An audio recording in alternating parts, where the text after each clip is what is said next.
اللہ کے نام سے میں گھر سے نکل رہا ہوں، میرا پورا بھروسہ اللہ تعالیٰ پر ہی ہے، اور نیکی کی توفیق بھی اللہ دے تو ہی مل سکتی ہے، گناہوں سے بچنے کی قوت بھی اللہ کی توفیق اور مدد سے ہی مل سکتی ہے۔ ہم اپنی طرف سے اپنی خواہش سے نہ نیکی کر سکتے ہیں، نہ اپنی خواہش سے ہم گناہوں سے بچ سکتے ہیں۔ یہ دعا آپ پڑھیں، اس کے بعد پھر دوسری دعا پڑھیں، اللہم انی اعوذ بک ان اضل او اضل او ازل او ازل او اظلم او اظلم او اجہل او یجہل علی۔ ہم اللہ تعالیٰ کی پناہ مانگتے ہیں۔ کن کن باتوں سے پناہ سکھائی گئی؟ اللہم انی اعوذ بک ان اضل او اضل، گمراہ ہونا، میں خود بھی گمراہ نہ ہوں اور کوئی دوسرا بھی مجھے گمراہ نہ کر سکے۔ ان ازل او ازل، پھسل جانا، سیدھے راستے سے پھسل جانا، نہ میں خود پھسلوں نہ کوئی اور مجھے وہاں سے ہٹا سکے، دھکا دے سکے۔ ان اظلم او اظلم، میں بھی کسی پر ظلم نہ کروں اور کوئی مجھ پر بھی ظلم نہ کرے۔ ان اجہل او یجہل علی، میں بھی کسی کے ساتھ کوئی برائی کا کام، کوئی غلط کام، جہالت والا کام میں نہ کروں، اور کوئی بھی میرے ساتھ کسی بھی طرح کا کوئی غلط کام، جہالت والا کام، برائی والا کام، ظلم والا کام نہ کر سکے۔ تو یہ دو دعائیں آپ کو پڑھنی ہیں۔ اب جب آپ گھر سے نکلیں، گھر والوں کو السلام علیکم ورحمۃ اللہ وبرکاتہ کہیے، گھر والے آپ کے سلام کا جواب دیں، آپ یہ دعا پڑھیں، بسم اللہ توکلت علی اللہ لا حول ولا قوت الا باللہ، اللہم انی اعوذ بک ان اضل او اضل او ازل او ازل او اظلم او اظلم او اجہل او یجہل علی۔ اس کے بعد گھر والے آپ کو رخصت کریں، دعا دیں، آپ گھر والوں کو رخصت کریں۔ جو آدمی سفر کر رہا ہے حج کے لیے، عمرے کے لیے کہیں اور جا رہا ہے، وہ گھر والوں کو دعا دیں، استودعکم اللہ الذی لا تضیع ودائعہ، استودعکم اللہ الذی لا تضیع ودائعہ، میں تمہیں اللہ عز و جل کی امانت میں، اللہ کی حفاظت میں دیتا ہوں۔ اللہ کی حفاظت میں کچھ بھی دیا جائے تو پھر وہ ضائع نہیں ہوتا، اللہ تعالیٰ اس کی مکمل حفاظت اور کفالت کرتا ہے۔ یہ دعا سفر کرنے والا اپنے گھر والوں کو دے، اور گھر والے اس سفر کرنے والے حاجی یا معتمر یا جو بھی اس کو دعا دیں، استودع اللہ دینک و امانتک و خواتیم اعمالک۔ ہم بھی آپ کو اللہ کے حوالے کرتے ہیں، آپ کے دین کو، آپ کی تمام امانتوں کو، جو بھی اللہ عز و جل نے آپ کے ساتھ لگا رکھی ہیں، ساری ذمہ داریاں، آپ کا دین، آپ کی امانتیں اور آپ کے تمام اعمال کا خاتمہ ہم اللہ تعالیٰ کے حوالے کر دیتے ہیں۔ اب یہاں سے آپ نے دعا کی، دعا دی، آپ نے سلام کیا، آپ نے دعائیں پڑھی، یہاں سے اب آپ کا سفر شروع ہوتا ہے۔ اب آپ مثلا سواری پر بیٹھتے ہیں تو سواری کی دعا آپ کو یاد ہونا چاہیے، اللہ اکبر اللہ اکبر اللہ اکبر، سبحان الذی سخر لنا ھذا وما كنا له مقرنین وإنا إلى ربنا لمنقلبون۔ یہ دعا سواری پر سوار ہونے کی ہے، اور جب بھی آپ اپنے گھر سے کہیں بھی جاتے ہیں، کہیں سے بھی گھر آتے ہیں، سواری پر ہیں تو یہ دعا پڑھیے۔ لیکن اگر آپ سفر پر ہیں تو سفر کی دعا تھوڑی اور زیادہ ہے۔ سفر کی دعا ہے اللہ اکبر اللہ اکبر اللہ اکبر، سبحان الذی سخر لنا ھذا وما كنا له مقرنین وإنا إلى ربنا لمنقلبون۔ اللہ کے نام سے بسم اللہ پڑھ لیجئے پہلے، اللہ اکبر، اللہ سب سے بڑا ہے، اللہ سب سے بڑا ہے، اللہ سب سے بڑا ہے۔ اللہ پاک ہے جس نے ہمارے لیے اس سواری کو ہمارے تابع کر دیا، ہم کو اس پر قوت بخشی۔ اگر اللہ تعالیٰ یہ سواری ہمارے تابع نہ کرتا تو ہم اس کو کبھی بھی اپنے کنٹرول میں لینے والے نہیں تھے، اور ہم کو پھر اللہ کی طرف ہی پلٹ کر جانا ہے۔ اب آگے جو ہے وہ سفر کی دعا ہے، سبحان الذی سخر لنا ھذا وما كنا له مقرنین وإنا إلى ربنا لمنقلبون، اللهم هون علينا سفرنا هذا واطف عنا بعده، اللهم أنت الصاحب في السفر والخليفة في الأهل، اللهم إني أعوذ بك من وعثاء السفر وكآبة المنظر وسوء المنقلب في الأهل والمال۔ اے اللہ تو ہمارا سفر آسان کر دے، اس طویل مسافت کو ہمارے لیے بہت ہلکا کر دے، ہمارا سفر بھی آسان ہو جائے، ہماری جو مسافت، ڈسٹینس، جو فاصلہ اتنا زیادہ ہے وہ بھی ہلکا ہو جائے، ہماری خاطر آسان ہو جائے۔ اے اللہ تو ہمارے پیچھے ہمارے گھر والوں کا، ہمارے مال کا پورا خیال رکھنا، ان کی حفاظت کرنا۔ اللہ میں تجھ سے پناہ مانگتا، اللہ میں تیری پناہ مانگتا ہوں سفر کی مشکلوں، پریشانیوں سے، برے منظر سے، گویا ایکسیڈنٹ وغیرہ دیکھنے ہونے سے، تکلیفوں سے، پریشانیوں، مشقتوں کے آنے سے، اور گھر والوں یا اپنے مقام تک برے نتیجے کے ساتھ پہنچنے سے۔ وعساء السفر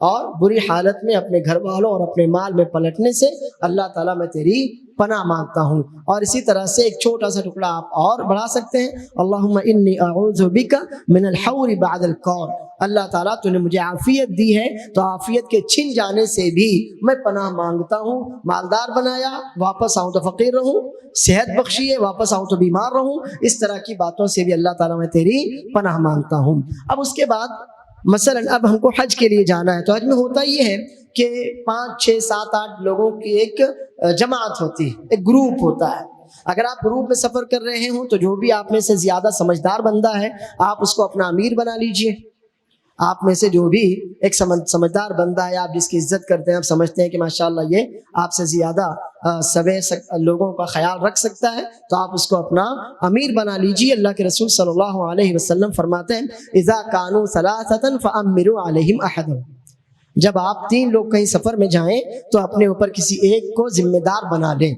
اب آپ اس کو اپنا امیر بنا لیجئے تاکہ کوئی بھی مسئلہ پیش آئے تو وہ اپنا مشورہ دے سکے, رائے دے سکے, اور آپ سب اس کی رائے کے اعتبار سے کام کر سکیں. اسی طرح سے پیسوں کے خرچ کا معاملہ ہے, بہت سی دفعہ ایسا ہوتا ہے کہ ہم الگ الگ خرچ کرتے ہیں تو خرچ بڑھ جاتا ہے, اجتماعیت کے ساتھ خرچ کیا جائے تو کم میں کام ہو جاتا ہے. تو ان سارے معاملات کے لیے آپ اپنے میں سے کسی ایک آدمی کو امیر بنا لیجئے اور پورے سفر میں وہ آدمی آپ کی عمارت کی ذمہ داریاں ادا کرتا رہے تاکہ سب سکون میں عافیت میں رہیں اور کوئی بھی کام ہو تو اس کی طرف رجوع کیا جا سکے.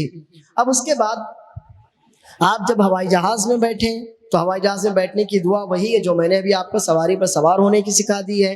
پھر اب جب آپ کسی بھی جگہ پڑاؤ ڈالیں, اتریں, مثلا آپ جدہ میں اترے, ریاض میں اترے, تو جہاں بھی آپ اتریں رسول اللہ صلی اللہ علیہ وسلم فرماتے ہیں من نزل منزلا ثم قال اعوذ بکلمات اللہ التامات من شر ما خلق لم يضره في ذلك المنزل شيء حتى يرتحل. جب بھی آپ کسی سفر میں جائیں اور کسی جگہ پڑاؤ ڈالیں تو آپ کو ایک چھوٹی سی دعا پڑھ لینا چاہیے, اعوذ بکلمات اللہ التامات من شر ما خلق, میں اللہ تعالیٰ کے مکمل کلمات کے ذریعے پناہ مانگتا ہوں اللہ کی تمام مخلوقات کی برائیوں سے. اب انشاءاللہ آپ وہاں محفوظ رہیں گے حتیٰ کہ پھر آپ وہ جگہ چھوڑ کر چلے جائیں, آگے بڑھ جائیں یا واپس آ جائیں. جب تک آپ وہاں رہیں گے اللہ عز و جل کی آپ نے پناہ مانگی ہے, یہ دعا آپ نے پڑھی ہے, تو انشاءاللہ آپ محفوظ و معمون رہیں گے. آپ کا جسم, آپ کی جان, آپ کا مال, آپ کی عزت, آپ کا دین انشاءاللہ کسی کو بھی کوئی چوٹ نہیں پہنچے گی. اس کے بعد پھر آپ حج کے لیے جا رہے ہیں تو انشاءاللہ آپ مسجد حرام میں آپ پہنچ گئے. یہاں تک ہو گئے ہمارے سفر کے آداب. جب آپ مکہ مکرمہ پہنچیں تو آپ کو بہت زیادہ گڑبڑ کرنے کی, بھاگ دوڑ کرنے کی, پریشان ہونے کی کوئی ضرورت نہیں ہے. آپ کا سفر لمبا تھا, اگر آپ بہت زیادہ تھک گئے ہوں تو پہلے آپ اپنی جہاں بھی آپ کی رہائش ہے, جو آپ کی بلڈنگ ہے, آپ وہاں چلے جائیے. آپ وہاں پہلے آرام کر لیجیے, پہلے آرام کر لیجیے, اس لیے کہ اب جو آپ کو عبادت کرنا ہے, آپ کو طواف کرنا ہے, آپ کو سعی کرنا ہے, آپ کو عمرہ کرنا ہے, جو بھی عبادت آپ کو کرنا ہے تو اس میں آپ کا وقت اور آپ کی محنت دونوں خرچ ہونا.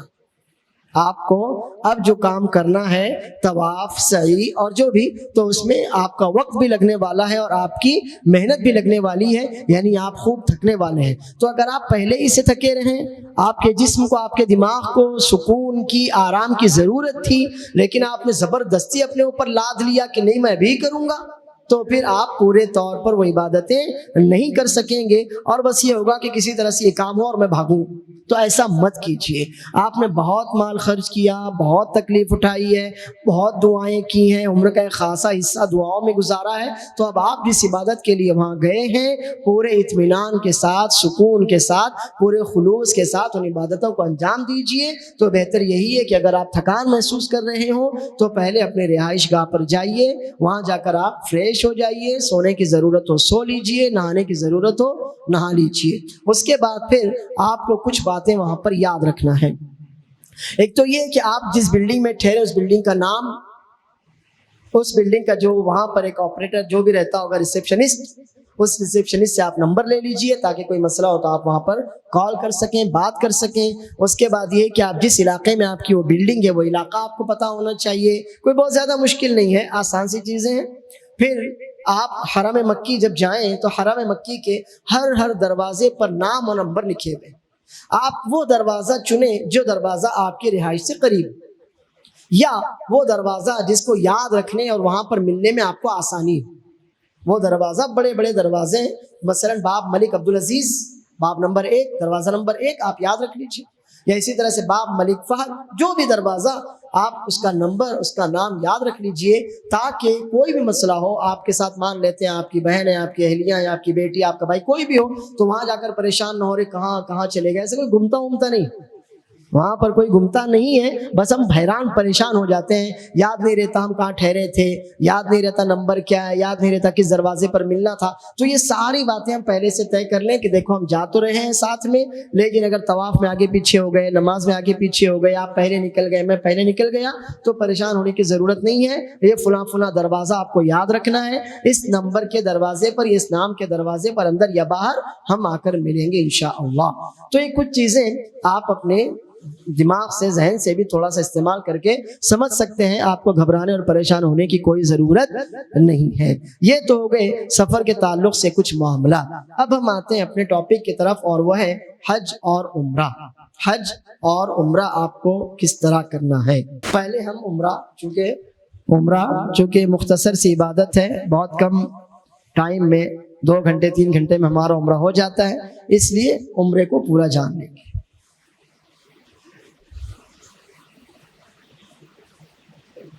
سب سے پہلا کام ہے آپ کا احرام، دوسرا کام ہے طواف، تیسرا کام ہے سعی، اور چوتھا کام ہے حلق یا قصر۔ بس عمرہ پورا ہوا، عمرہ پورا ہوا۔ آپ یہ احرام کیا ہے؟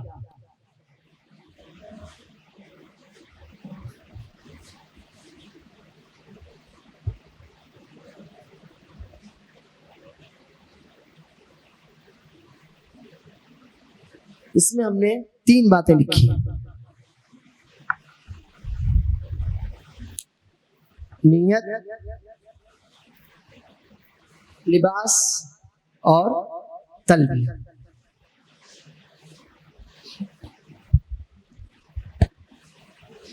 اس پوائنٹ کا تعلق ہے میقات سے۔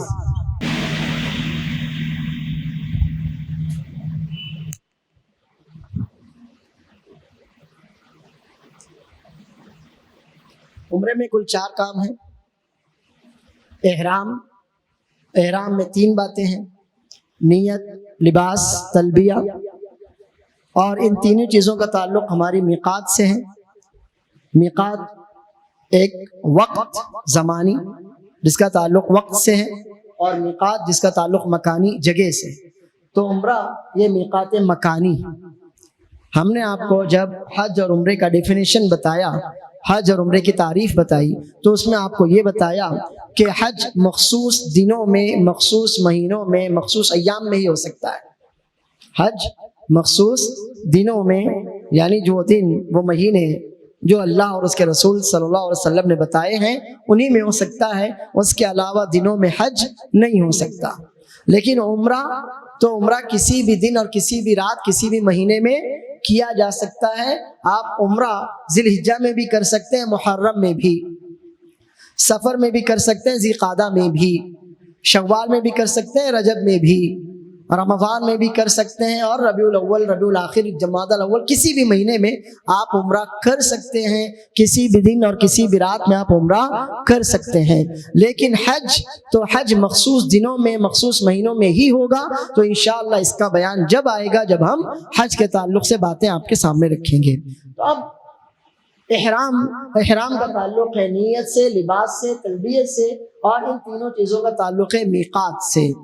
میقات کا مطلب ہوتا ہے وہ جگہ، اور اسی طرح وہ وقت۔ تو یہاں پر وقت نہیں ہے، وقت حج کے تعلق سے ہے، اس لیے اس کو چھوڑ دیتے ہیں۔ وہ جگہیں جو رسول اللہ صلی اللہ علیہ وسلم نے احرام باندھنے کے لیے متعین کر دی ہیں۔ عمرے میں احرام کا کیا مطلب ہوگا میقات کو لے کر؟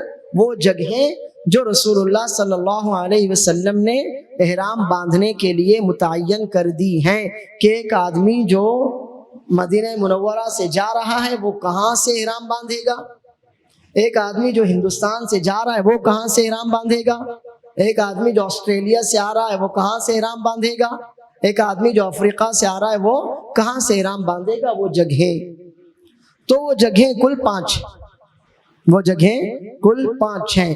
عبداللہ بن عمر، عبداللہ بن عباس رضی اللہ عنہم اجمعین اور کئی صحابہ کرام رضی اللہ عنہم نے وہ حدیث روایت کی ہے کہ اللہ کے رسول صلی اللہ علیہ وسلم نے ہمارے لیے میقات، وہ جگہیں متعین کی۔ کہتے ہیں وقت رسول اللہ صلی اللہ علیہ وسلم لأہل المدینہ ذی الحلیفہ ولأہل الشام الجحفہ ولأہل نجد قرنا وَلِأَهْلِ الْيَمَنِ يَلَمْلَمْ، 4 جگہیں، اور 5ویں جگہ کو لے کر علماء کے درمیان اختلاف ہے کہ وہ رسول اللہ صلی اللہ علیہ وسلم نے متعین کی ہے یا عمر بن خطاب رضی اللہ عنہ نے، اور وہ 5ویں جگہ وَلِأَهْلِ الْعِرَاقِ ذَاتَ عِرْقٍ، وَلِأَهْلِ الْعِرَاقِ ذَاتَ عِرْقٍ، یہ کل 5 جگہیں ہیں جن کو میں آپ کے سامنے رکھتا ہوں۔ ذوالحلیفہ، اس کو ابیار علی بھی کہتے ہیں، اس کو ابیار علی بھی کہتے ہیں۔ اس تعلق سے ایک روایت ہے کہ اس کو ابیار علی کیوں کہتے ہیں، تو بعض مورخین نے ذکر کیا کہ اس جگہ پر علی رضی اللہ عنہ کی جنوں سے جنگ ہوئی تھی، مگر یہ روایت جھوٹی ہے، من گھڑت۔ ذوالحلیفہ جس کا ذکر ہمیں حدیث میں ملتا ہے کہ رسول اللہ صلی اللہ علیہ وسلم نے مدینے والوں کے لیے میقات کے طور پر ذوالحلیفہ کو متعین کیا۔ اس کو موجودہ زمانے میں ذوالحلیفہ کے ساتھ ساتھ ابیار علی بھی کہتے ہیں۔ ابیار علی کیوں کہتے ہیں، اس تعلق سے ایک روایت بعض مورخین نے ذکر کی ہے، شیعہ مورخین نے، کہ علی رضی اللہ عنہ کی اس جگہ جنوں سے جنگ ہوئی تھی، اس وجہ سے اس کو ابیار علی کہتے ہیں۔ لیکن یہ ایک روایت کیسی ہے؟ من گھڑت، جھوٹی روایت ہے، تاریخ میں اس بات کا کوئی ثبوت نہیں ملتا۔ پھر اب سوال یہ اٹھتا ہے کہ پھر اس کو ابیار علی کیوں کہتے ہیں، تو اس کی وجہ یہ ہے کہ 16ویں صدی میں، یعنی عیسوی میں آج سے 400 سال پہلے، جب وہاں مکہ مکرمہ میں، مدینہ منورہ میں، حجاز میں پانی کی بہت زیادہ تنگی تھی، تو علی نام کے ایک شخص تھے، ایک عربی تھے، انہوں نے یہاں کنویں کھدوائے تھے۔ تو ابیار بئر کی جمع ہے کنویں، تو کنویں چونکہ انہوں نے کھدوائے تھے، اس لیے انہیں کی طرف ان کنووں کو منسوب کر دیا گیا اور بتایا گیا کون سی جگہ؟ ابیار علی، یعنی علی نام کے شخص نے جہاں پر کنویں کھدوائے ہیں۔ اور اسی طرح سے اس کو مسجد الشجرہ بھی کہا جاتا ہے، بعض مورخین نے اس جگہ کو مسجد الشجرہ بھی لکھا ہے۔ یعنی ذوالحلیفہ کون سی جگہ ہے؟ وہ جگہ جو وہاں جو مسجد بنی ہے وہ ایک درخت کے پاس ہے، گویا وہ مسجد اس جگہ کی نشانی تھی۔ آج بھی یہاں پر بہت عالیشان، بہت بڑی مسجد بنی ہوئی ہے۔ تو یہ ذوالحلیفہ ہے جو مدینے والوں کی میقات ہے۔ رسول اللہ صلی اللہ علیہ وسلم فرماتے ہیں ہن لہن ولمن اتی علیہن من غیر اہلہن ممن اراد الحج والعمرہ، یہ میقاتیں ان علاقوں کے رہنے والوں کے لیے ہیں اور ان لوگوں کے لیے بھی جو یہاں کے رہنے والے نہیں ہیں لیکن وہاں سے گزر رہے ہیں۔ مدینے والوں کی میقات ذوالحلیفہ ہے، اور ان لوگوں کی میقات بھی ذوالحلیفہ ہوگی جو مدینہ سے آگے بڑھ رہے ہیں، گزر رہے ہیں۔ کون لوگ؟ ممن اراد الحج والعمرہ، جو حج اور عمرے کی غرض سے مکہ جا رہے ہیں۔ میقات کا تعلق کن لوگوں سے ہوگا؟ جو لوگ حج اور عمرے کی غرض سے مکہ جا رہے ہیں۔ لیکن جو لوگ حج اور عمرے کی غرض سے مکہ نہیں جا رہے تو پھر ان کو کوئی فرق نہیں پڑتا، وہ اپنے عام لباس میں چلے جائیں، ان کا کوئی مسئلہ نہیں ہے۔ تو یہ ذوالحلیفہ یہ مدینے والوں کی میقات ہے جب وہ حج عمرے کی غرض سے مکہ مکرمہ جاتے ہیں، اور اس کا فاصلہ مکے سے سب سے زیادہ دور ہے۔ موجودہ جو ڈسٹینس مدینہ منورہ اور مکہ مکرمہ کے درمیان جو تیز رفتار ایکسپریس وے ہے وہ 421 کلومیٹر کا فاصلہ ہے۔ یہ 421 کلومیٹر کا فاصلہ ہے مدینہ منورہ سے مکہ مکرمہ کے درمیان ایکسپریس وے سے۔ وہاں پر سب ایکسپریس وے ہی، ہماری طرح یہ ہائی وے وہ ویسا کچھ نہیں۔ تو مکہ مکرمہ سے مدینہ منورہ تک کا جو ہائی وے ہے، ایکسپریس وے، وہ طریق الہجرتین کہلاتا، طریق الہجرہ کہلاتا۔ کیا کہلاتا ہے؟ طریق الہجرہ، یعنی اسی طریق سے رسول اللہ صلی اللہ علیہ وسلم نے ہجرت کی تھی۔ طریق الہجرہ وہ کہلاتا ہے۔ اگر آپ ذوالحلیفہ سے احرام باندھ کر مکہ مکرمہ جاتے ہیں تو ذوالحلیفہ یہ مسجد نبوی سے یعنی مدینہ منورہ سے 13 کلومیٹر کے فاصلے پر ہے۔ ذوالحلیفہ مسجد نبوی سے یا یوں کہہ لیجیے مدینہ منورہ سے 13 کلومیٹر کے فاصلے پر ہے، اور اب تو وہاں تک مدینے کی آبادی بھی پہنچ گئی ہے۔ اب تو وہاں تک مدینے کی آبادی بھی پہنچ گئی ہے۔ صرف 13 کلومیٹر کے فاصلے پر ذوالحلیفہ ابیار علی ہے۔ یہاں جا کر مدینہ والے یا جو لوگ بھی مدینے کی طرف سے جا رہے ہوں مکہ مکرمہ عمرے یا حج کی غرض سے، وہ یہاں آ کر احرام باندھتے ہیں۔ یہاں سے اب آپ مکہ جائیں گے تو آپ کو بچتا ہے کتنا فاصلہ؟ 408 کلومیٹر، 410 مان لیتے ہیں اس کو، تو تقریباً 408 410 کلومیٹر کا فاصلہ آپ کا ہے۔ تو یہ سب سے دور والی میقات ہے، مدینے والوں کی میقات سب سے دور والی میقات ہے، یعنی وہ بس اپنے گھروں سے نکلے اور احرام باندھ لیا، اب ان کو پورا سفر حالت احرام میں ہی طے کرنا ہے۔ یہ مدینے والوں کی میقات ہے جو ذوالحلیفہ کے نام سے مشہور ہے، حدیث میں اس کا ذکر اسی نام سے آیا ہے، اور موجودہ زمانے میں اس کو ابیار علی بھی کہتے ہیں، اور میں نے آپ کو بتا دیا کہ آخر اس کو ابیار علی کیوں کہتے ہیں۔ دوسری میقات ہے الجحفہ، شام، فلسطین، سیریا، اردن، لبنان، لیبیا، یہ جو علاقہ ہے شام کا علاقہ، اس علاقے سے آنے والے جحفہ میں احرام باندھتے ہیں۔ موجودہ زمانے میں جحفہ ایک غیر آباد اور ویران علاقہ ہے، اس لیے یہ لوگ رابغ سے احرام باندھتے ہیں۔ اس کے بالمقابل لوگ کہاں سے احرام باندھتے ہیں؟ رابغ سے، بالکل اسی کے مقابل وہ ایکسپریس وے پر یہ رابغ نامی علاقہ ہے جو ساحل سمندر سے قریب بھی ہے۔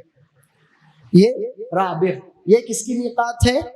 شام کی طرف سے آنے والے، شام سے مراد ہے سیریا، جارڈن، فلسطین، لبنان، لیبیا، یہ جو علاقہ ہے شام کا علاقہ کہلاتا تھا، وہاں سے آنے والے جب جحفہ یا اس کے بالمقابل رابغ پر پہنچتے ہیں تو یہاں اتر کر وہ لوگ احرام باندھتے ہیں۔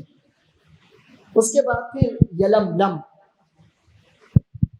یلملم یہ وہ ایک بڑی سی وادی ہے جو حجاز کے نیچے سے گزر کر بحر احمر تک پہنچتی۔ یہ یلملم ایک بڑی سی وادی ہے جو حجاز، مکہ، مدینہ، طائف، علاقہ حجاز کہلاتا ہے، اور حجاز کہنے کی وجہ یہ ہے کہ یہاں پر ایک طویل پہاڑی سلسلہ ہے۔ حجاز کا مطلب ہوتا ہے رکاوٹ، آڑ، حاجز، رکاوٹ، آڑ۔ تو مکہ مکرمہ، مدینہ منورہ، طائف، یہ جو علاقہ ہے یہ حجاز کہلاتا ہے۔ اس کی وجہ ہے کہ یہاں پر ایک طویل پہاڑی سلسلہ ہے، جیسے آپ نے سنا ہوگا ہمارے ہندوستان میں سہیادری سلسلہ اور ایسے پہاڑی سلسلے ہوتے ہیں نا، تو ویسے حجاز ایک طویل پہاڑی سلسلہ ہے جو مکہ، مدینہ، طائف وغیرہ علاقے کو یمن اور عمان سے الگ کرتا ہے، اس لیے اس کو حجاز کہتے تھے، اور وہی نام آج تک چلا آ رہا ہے، حجاز، حجازی۔ تو یلملم جو لوگ یمن، عمان اور سمندری راستے سے اس طرف سے اگر آتے ہیں تو ان کے لیے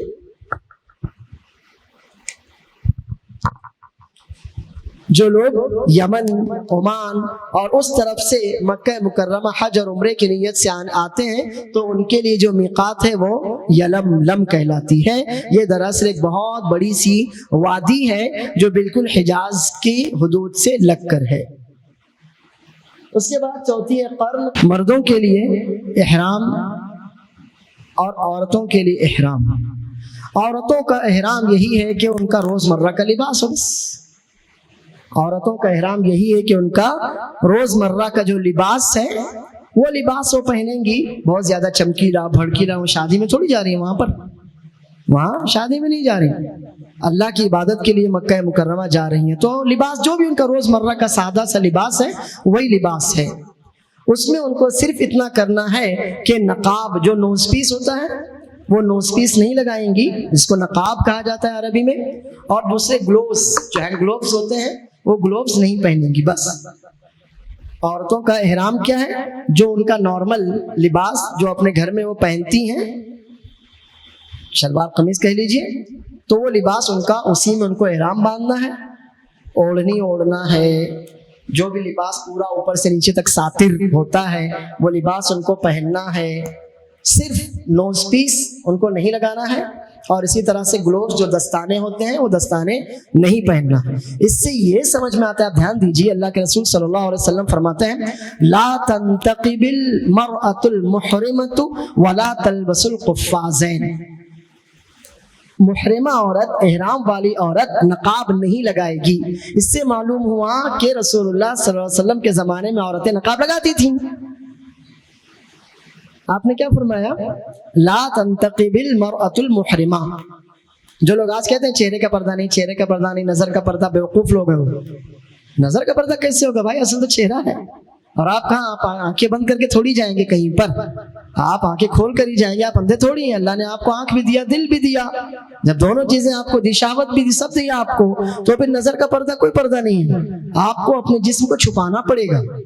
اگر نظر کا پردہ بول کر آدمی ننگا گھومنے لگے اور کہ میرے ننگے گھومنے سے کیا ہوتا ہے، میں تو نیچرل ایسے ہی پیدا ہوا تھا، تو آپ بولیں گے بے وقوف ہے تو۔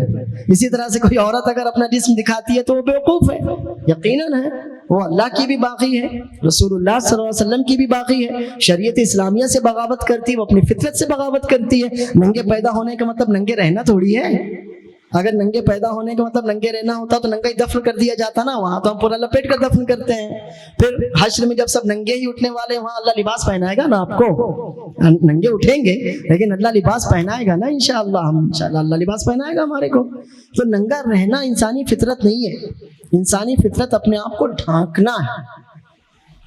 اور نبی صلی اللہ علیہ وسلم کے زمانے میں عورتیں چہرہ ڈھانکتی تھیں، تبھی تو آپ نے فرمایا کہ حالت احرام میں عورت نقاب نہیں لگائے گی، یعنی چہرہ کھلا رکھے گی۔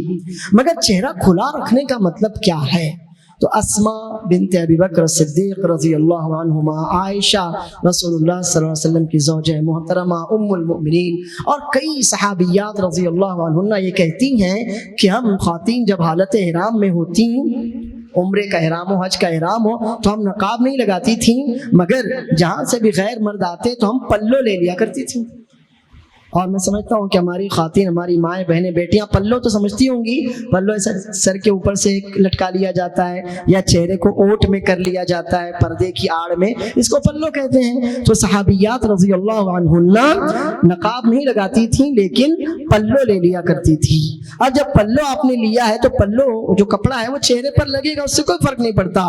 بعض خواتین کو آپ نے دیکھا ہوگا مکہ مکرمہ میں ایسے کیپ ہیٹ پہنی رہتی ہیں اور اس کے اوپر سے کپڑا ڈالتی ہیں، یہ سمجھتی ہیں کہ کپڑا چہرے کو نہیں لگنا چاہیے، ایسا کچھ نہیں ہے، یہ سب کم علمی، یہ سب کم علمی۔ جب صحابیات رسول اللہ صلی اللہ علیہ وسلم کے گھرانے کی خواتین پلو لیا کرتی تھیں، پلو کا آپ لوگ اور کچھ کہتے ہوں گے شاید، پلو سمجھ رہے میری بات؟ ایک ایسا کپڑا سر کے اوپر سے لٹکا لیا جاتا ہے یا چہرہ ایسے ڈھانپ لیا جاتا ہے کہ غیر مرد ہم کو نہ دیکھ سکے، تو پلو لے لینا بالکل جائز ہے، اور اس کی وجہ سے وہ کپڑا اگر چہرے پر لگتا ہے تو کوئی بھی فرق نہیں پڑتا۔ تو ایک بات یہ ہے کہ عورت کا جو احرام ہے وہ پورے کے پورے جسم پر وہ لباس پہنے گی جیسے نارمل پہنتی ہے، اور صرف دو کام پر دھیان دینا ہے، ایک تو وہ نقاب نوز پیس نہیں لگائے گی، اور اگر مرد جیسے غیر مرد ہیں اور وہ تو بہت لازمی ہے کہ لاکھوں ہوتے ہیں، تو پلو لیے رہے گی، اور اسی طرح سے دوسرا جو کام ہے وہ ہاتھوں میں دستانے گلوبس نہیں پہنے گی، بس بقیہ اس کا پورا جسم چھپانے کی چیز ہے، پورا جسم چھپائے گی۔ اب رہا مسئلہ مرد کا، تو مردوں کے لیے احرام کا جو لباس ہے وہ آپ کے سامنے رکھا ہے، میں چاہتا ہوں کہ آپ اسے ایک بار دیکھ لیجیے۔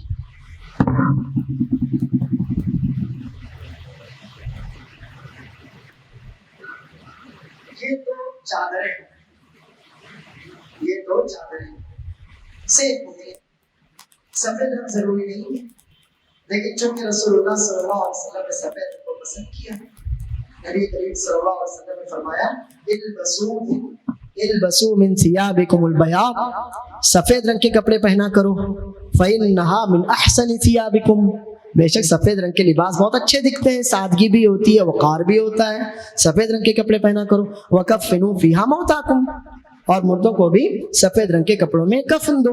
تو سفید رنگ کا یہ احرام یا سفید رنگ کا کفن یہ مستحب ہے، اچھی بات ہے، ورنہ کوئی ضروری نہیں ہے، اور بازار میں سفید رنگ کی ملتا ہے تو اور اچھی بات ہے، کوئی مسئلہ نہیں ہے۔ اب یہ دو چادریں ہیں، ہم مردوں کے لیے انہی میں احرام باندھنا ہے۔ ایک چادر لنگی کی طرح نیچے لپیٹ لی جاتی ہے، میں بھی آپ کو لپیٹ کر بتاؤں گا انشاءاللہ، اور دوسری چادر اوپر ڈال دی جاتی ہے چادر کی طرح۔ وہ کس طرح دیکھیے،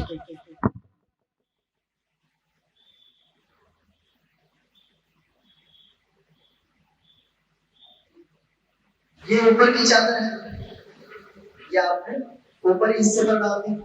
آپ جیسی آپ نے نیت کی، جس میقات سے آپ گزرے، مان لیتے ہیں مدینہ سے جا رہے ہیں ذوالحلیفہ ہماری میقات انشاءاللہ، ہم ذوالحلیفہ پر جب نیت کریں گے یہ ہمارا احرام. اس طرح سے ہم نے ایک چادر اوپر ڈال دی. بس دوسری چادر ہم کو لٹی کی طرح لپیٹنا، وہ آپ کسی بھی طرح لپیٹ سکتے ہیں، وہ آپ کسی بھی طرح لپیٹ سکتے ہیں. اور اگر لپیٹنے میں آپ کو دشواری ہو رہی تو گانٹھ مار سکتے ہیں.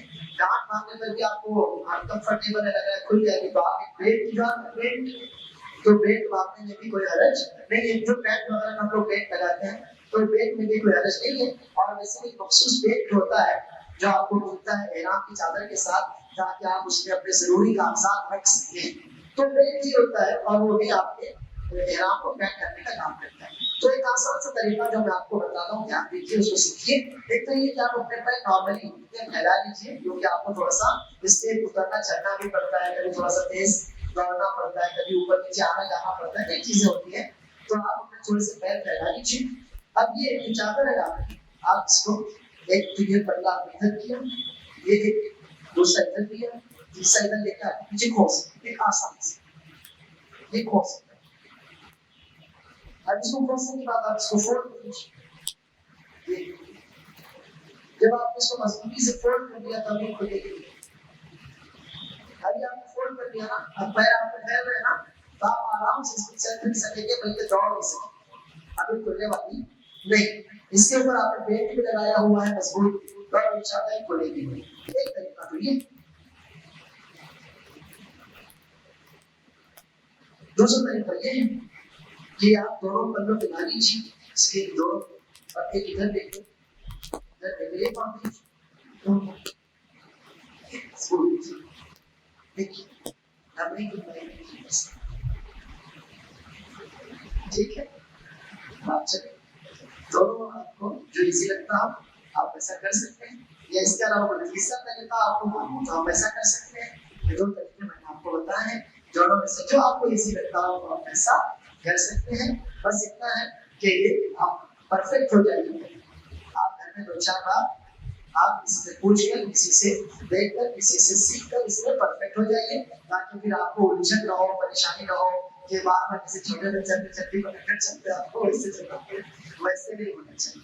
مضبوط آپ کی یہ چادر رہے، کیونکہ صدر کو چھپانا ہماری بنیادی ذمہ داری ہے. صدر کھل جائے تو آپ کہتے ہو نماز میں بھی خلل ہو جاتا ہے، نماز خراب ہو جاتی ہے، تو صدر کو ڈھانپنا بہت زیادہ ضروری ہے. تو آپ کے لیے جو یہ طریقہ آسان ہو جائے، یہ طریقہ آپ کو لگتا ہے یہ آسان ہے، آپ یہ طریقہ اختیار کیجیے. آپ کو لگتا ہے نہیں بلکہ دونوں پلوں ایک ساتھ ملانا، یہ دونوں پلوں ایک ساتھ آپ نے ملائے، اسے کیا اس کو ایسا لپیٹا. آپ نے یہ تیسرا طریقہ سیکھیے. یہ کیا نہیں کھلتا، ٹھیک ہے. یہ تین طریقے ہیں. آپ کو تینوں میں سے جو طریقہ آسان لگتا ہو آپ اس میں اختیار کر سکتے ہیں. سمجھ میں آئے یہ تین طریقے جو ہم نے بتایا بھی آپ کو؟ یہ تین طریقے ابھی ہم نے آپ کو بتایا، اور انشاءاللہ وہ بے فکر رہیے، آپ کی سطح انشاءاللہ کھلنے والی نہیں ہے انشاءاللہ. تو تین طریقوں میں سے جو آپ کو آسان لگتا ہے آپ وہ کریں. ابھی ہم نے اس کو نیچے لپیٹ لیا. دوسری جو چادر ہے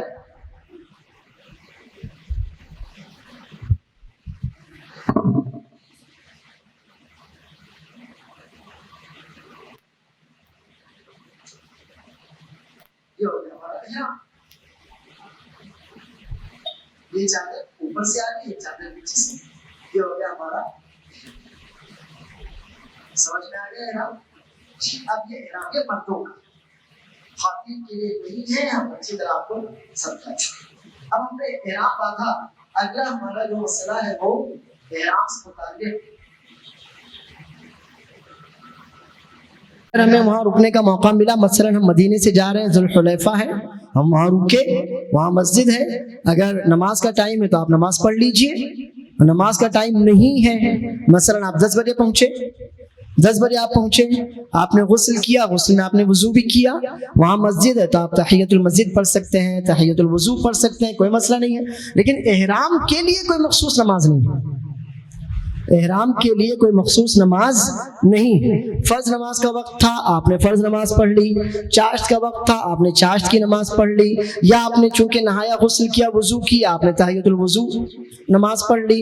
یا مسجد میں آپ گئے, وہاں مسجد ہے, تحیۃ المسجد پڑھ لی. یہ ساری نمازیں آپ پڑھ سکتے ہیں, کوئی حرج نہیں.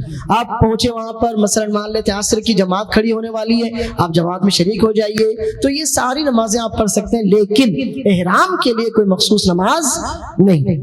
اب جب آپ گھر سے اگر بالکل فریش ہو کر نکلے, کیونکہ آپ کو فلائٹ سے جانا تھا, تو گھر پر جو بھی صفائی کرنی تھی, اپنے جسم کی صفائی ہم نے کر لی.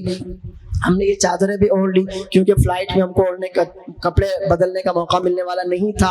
اب اگر ہم گھر پر چاہیں تو خوشبو لگا سکتے ہیں اپنے جسم پر, احرام کی چادروں پر نہیں. اگر ہم چاہیں تو اپنے جسم پر خوشبو لگا سکتے ہیں.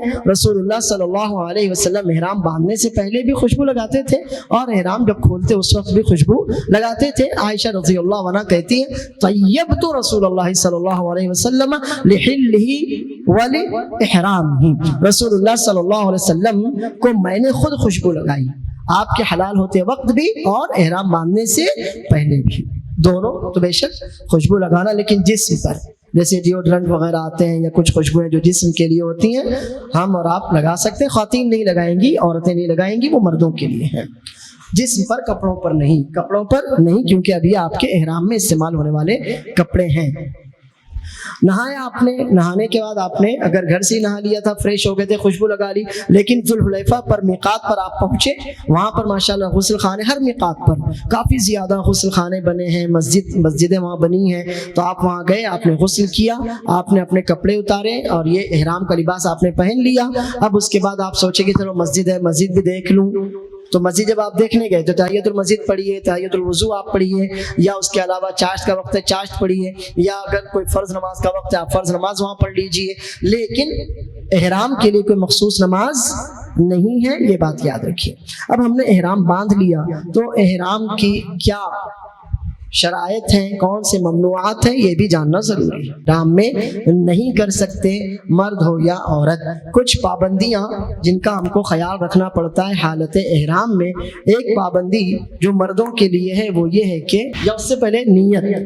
اب جو نیت ہے, ہم اگر عمرہ کر رہے ہیں تو کہیں گے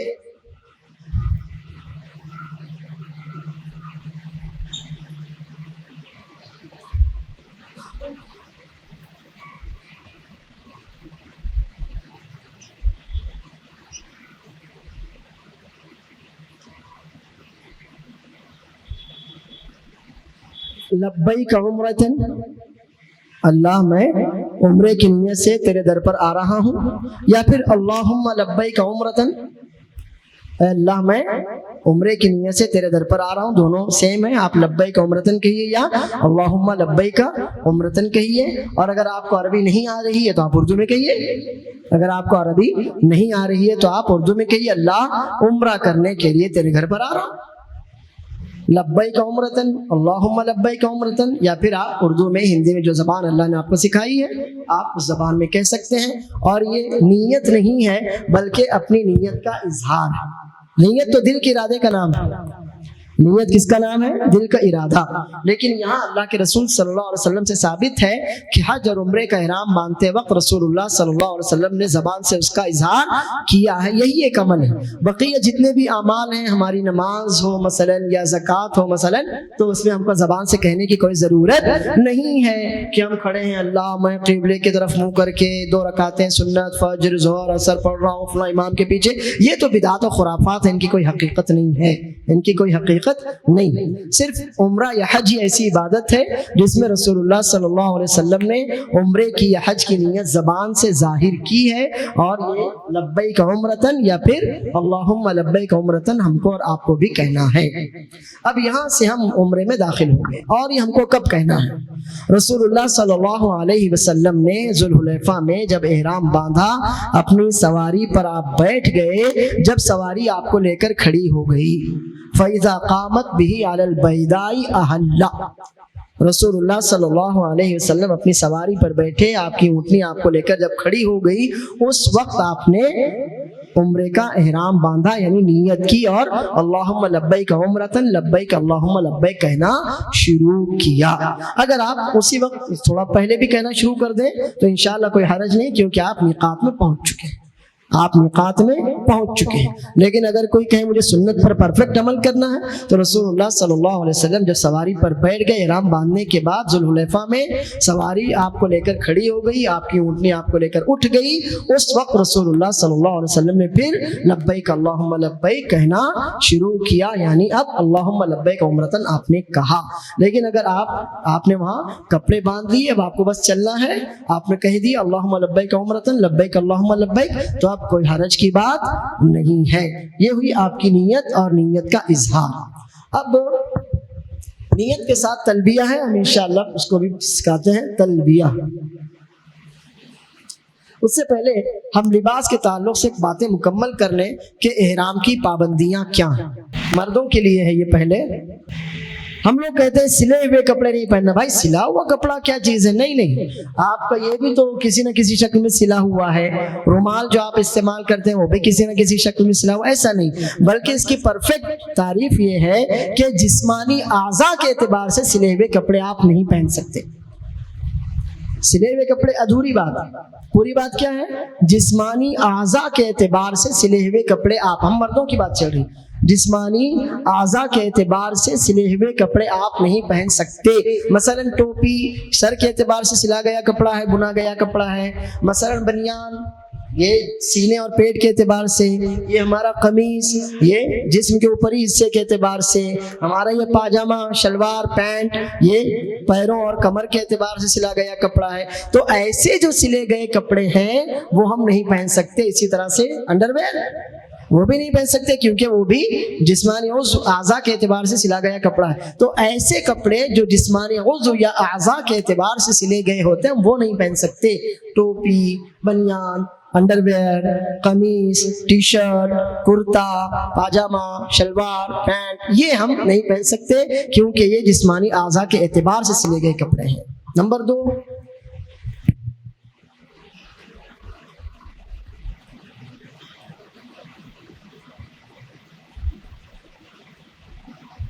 خوشبو لگانا.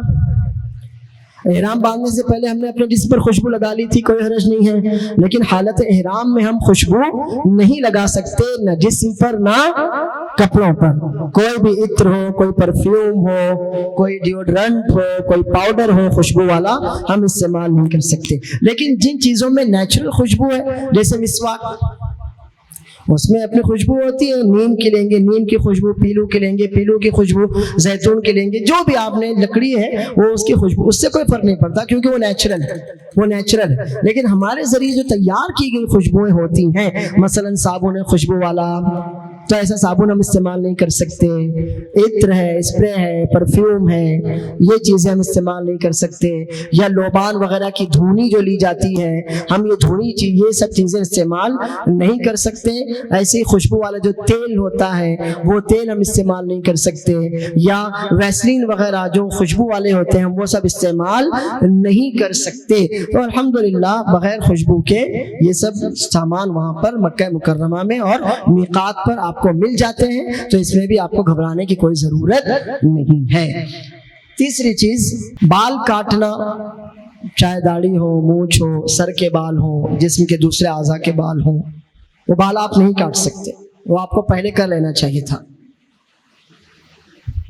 اگر ٹھوکر لگی اور ناخن ٹوٹ گیا تو کوئی فرق نہیں ہے، آپ وہ ناخن کاٹیں گے، وہ مجبوری تھی آپ کی، وہ ضرورت تھی آپ کی. لیکن باقاعدہ دیکھوں میں ارے ناخن بڑے ہو گئے چلو کاٹ لیتا ہوں، تو ایسے ناخن ہم نہیں کاٹ سکتے. کچھ لوگوں کو اللہ بچائے عادت ہوتی ہے دانتوں سے اپنے ناخن کترتے رہتے ہیں، تو ویسے بھی غلط ہے، احرام کی حالت میں اور زیادہ غلط ہے، وہ کام آپ نہ کریں. اسی طرح سے بال، میں سوچوں ارے مونچھ بہت زیادہ بڑی ہو گئی کاٹ لوں، میں نہیں کاٹ سکتا. داڑھی تو ویسے بھی نہیں کاٹنا ہے، داڑھی ایک مسلمان مرد کی زینت ہے، داڑھی ایک مسلمان مرد کی زینت ہے، داڑھی کی حفاظت کیجیے، داڑھی آپ ویسے بھی نہ کاٹیں. اب سر کے بال، تو سر کے بال بھی آپ نہیں کاٹ سکتے، آپ کو احرام باندھنے سے پہلے وہ کر لینا چاہیے تھا، یا جب آپ انشاءاللہ احرام کھولیں گے تو ایسے بھی آپ کو سر کے بال منڈوانا ہے، وہ آپ کے حج کی ایک عبادت ہے۔ لیکن دوران حج یعنی دوران احرام آپ بال نہیں کاٹ سکتے۔ نہاتے ہوئے اگر بال ٹوٹ جائیں کوئی حرج نہیں ہے، کوئی حرج نہیں ہے۔ بالوں میں کچھ پھنس گیا تھا، ہم نکال رہے تھے، بال ٹوٹ گئے، اس میں بھی کوئی حرج نہیں ہے۔ لیکن خاص طور پر بال توڑیں یا بال کاٹیں تو پھر یہ منع ہے۔ ناخن آپ نہیں کاٹ سکتے، ٹھوکر لگ گئی وہ ایک الگ مسئلہ ہے، آپ کو تو ناخن کاٹنا پڑے گا۔ بال آپ نہیں کاٹ سکتے، لیکن یہ کہ آپ نہا رہے تھے، کچھ بال ٹوٹ گئے، کچھ لوگوں کے بال ویسے بھی جھڑتے ہیں، تو اس سے بھی کوئی فرق نہیں پڑتا۔ زمینی جانور کا شکار کرنا، اللہ فرماتا حرم علیکم صید البر ما دمتم حرما، جب تک حالت احرام میں آپ ہیں آپ کے لیے زمینی جانور یا پرندے کا شکار حرام ہے۔ اگر کسی نے کر لیا جانتے بوجھتے ہوئے تو پھر جیسا جانور اس نے شکار کیا تھا ویسا ہی اس کو مکہ مکرمہ میں جانور دینا پڑے گا فدیے میں، کہ وہ جانور اب وہ فدیہ دے اور وہاں کے فقراء اور مساکین میں اس گوشت کو تقسیم کیا جائے۔ تو وہاں آپ نہ شکار کر سکتے ہیں، نہ کوئی آپ کی خاطر شکار کر سکتا ہے۔ اسی طرح سے مکہ مکرمہ میں آپ ہیں تو مکہ مکرمہ میں آپ سوچے کہ میں یہاں شکار نہیں کر سکتا، چلو اس کو دوڑا کر باہر لے جاتے ہیں حدود حرم سے، تو وہ بھی آپ نہیں کر سکتے۔ حالت احرام میں آپ زمینی جانور یا پرندوں کا شکار نہیں کر سکتے، اور کسی سے کہہ بھی نہیں سکتے کہ مجھے ذرا شکار کر کے دو، آپ حالت احرام میں نہیں ہے تو وہ بھی آپ کے لیے نہیں کر سکتا۔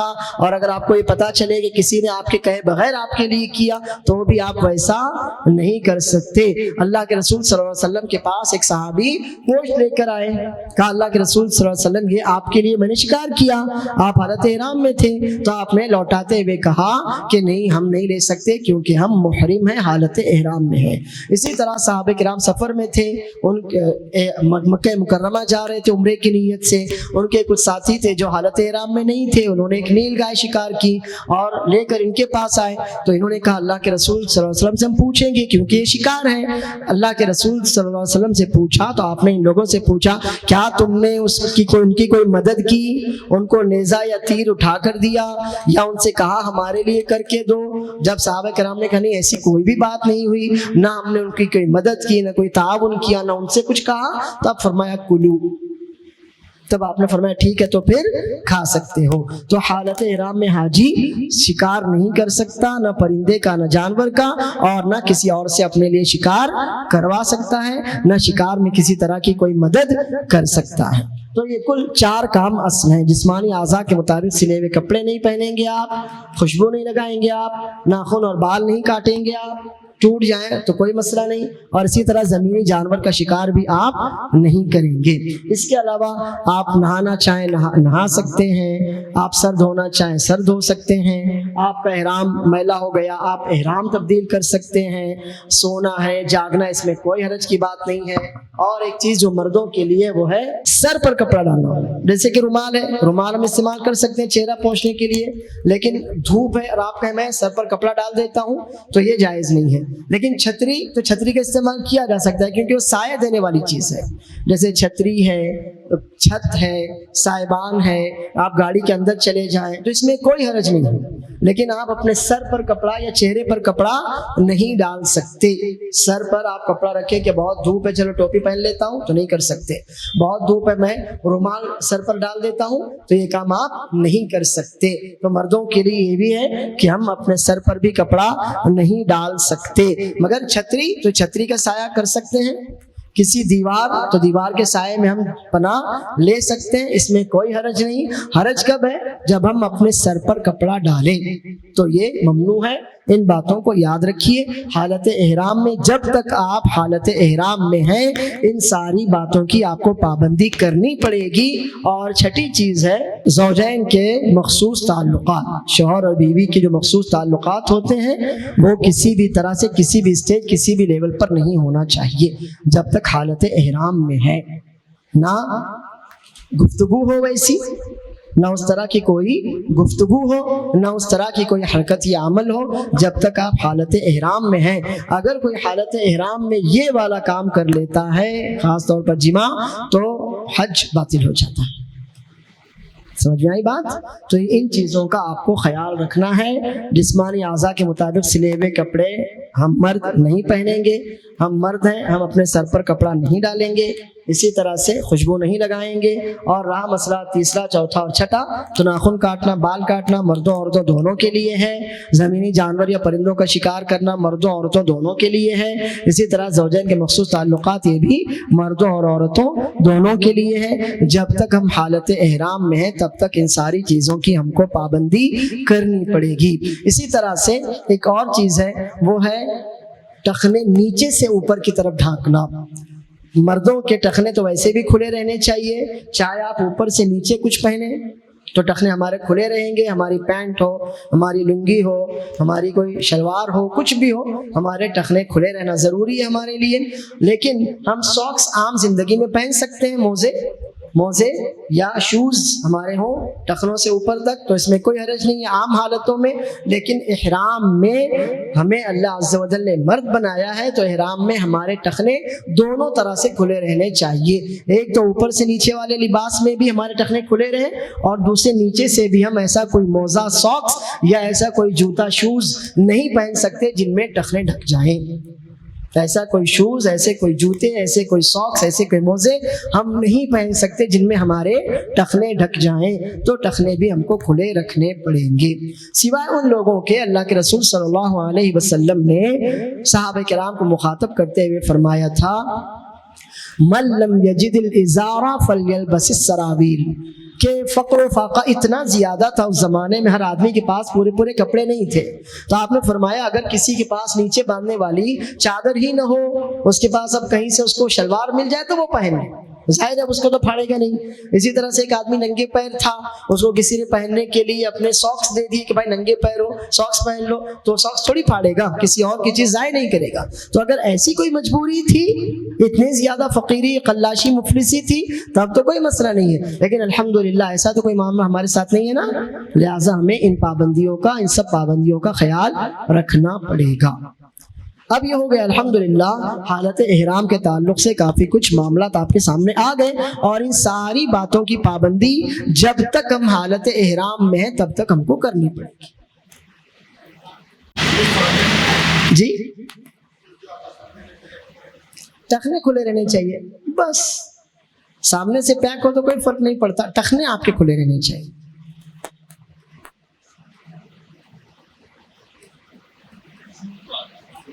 جی نہیں، خوشبو کا صابن اور تیل نہیں لگا سکتے، عطر پرفیوم نہیں لگا سکتے. بغیر خوشبو والے صابن وہاں ملتے ہیں، ٹوتھ پیسٹ وہاں ملتے ہیں.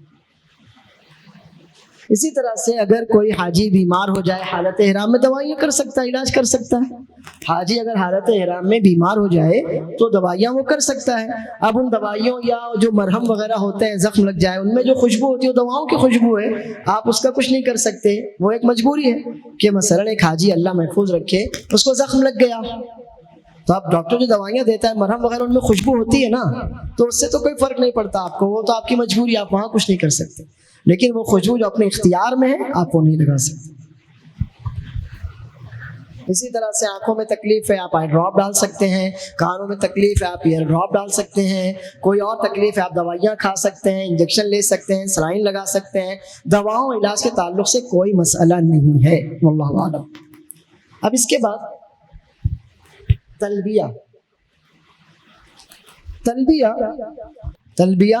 لبیک اللہم لبیک لبیک لا شریک لک لبیک ان الحمد والنعمت لک والملک لا شریک لک.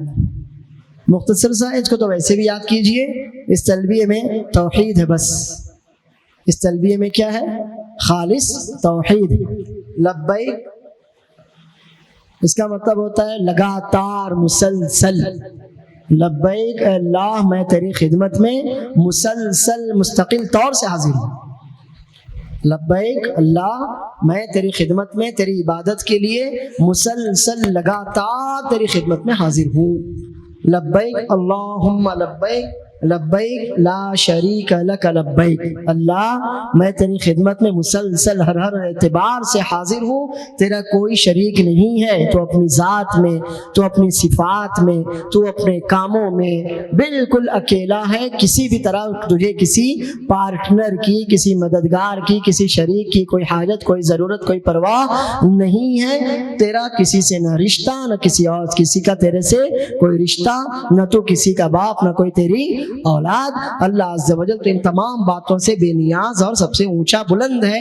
ان الحمد والنعمت لک والملک، ساری تعریفیں، ساری نعمتیں، احسانات، ساری بادشاہت، دنیا کی، آخرت کی، زمین کی، آسمان کی، تو جو کچھ بھی تعریفیں ہو سکتی ہیں ہماری حد میں ہو، ہماری حد سے باہر ہو، جو بھی نعمتیں تیری ہیں، تیرے احسان ہیں ہمارے اوپر ہیں، پوری کائنات، پوری مخلوقات پر ہیں، جو بھی بادشاہت تیری ہے، زمین پر، آسمان پر، سمندر پر، آسمان کے اوپر، زمین کے نیچے، دنیا میں، آخرت میں، اے اللہ سب تیری ہی ہے، لکا، سب تیری ہی ہے، یعنی تیرے علاوہ کا اس میں کوئی حصہ نہیں ہے، لا شریک لک۔ بعض صحابہ کرام لبیک الہ الحق بھی کہتے تھے، بعض صحابہ کرام لبیک الہ الحق بھی کہتے تھے، لیکن رسول اللہ صلی اللہ علیہ وسلم سے جو عام طور پر ثابت ہے وہ یہی تلبیہ ہے، آپ اسے یاد کر لیجئے، لبیک اللہم لبیک، لبیک لا شریک لک لبیک، ان الحمد والنعمت لک والملک لا شریک لک۔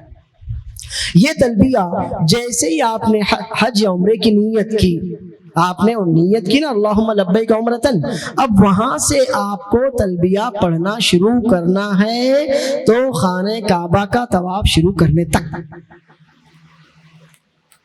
جیسے ہی آپ نے عمرے کی، حج کی نیت کی، آپ نے ابھی عمرے کی نیت کی تھی اللہم لبیک عمرہ، آپ نے عمرے کی نیت کی، وہاں سے تلبیہ آپ کا جو شروع ہوا تو آپ یہ لگاتار تلبیہ پڑھتے رہیں گے جب تک بھی آپ حالت احرام میں ہیں۔ کب تک پڑھتے رہیں گے؟ خانہ کعبہ کا طواف شروع کرنے تک۔ آپ عمرے کی بات چل رہی ہے، آپ عمرے کا یہ تلبیہ پڑھتے رہیں گے خانہ کعبہ کا طواف شروع کرنے تک۔ جب طواف شروع کرنا ہوا تو تلبیہ ختم، اب اگلی عبادت آپ کی طواف والی عبادت شروع ہوگی۔